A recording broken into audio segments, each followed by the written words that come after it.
क्या आप मुझे यहाँ आगे तक छोड़ देंगे?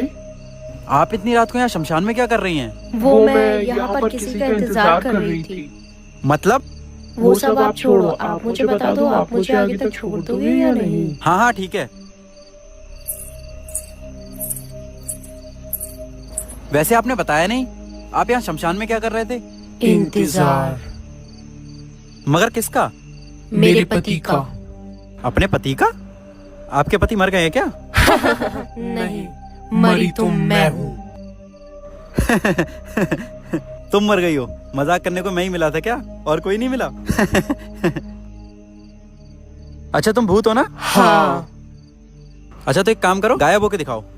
किसने कहा कि भूत गायब होते हैं? होते हैं मैम, होते हैं।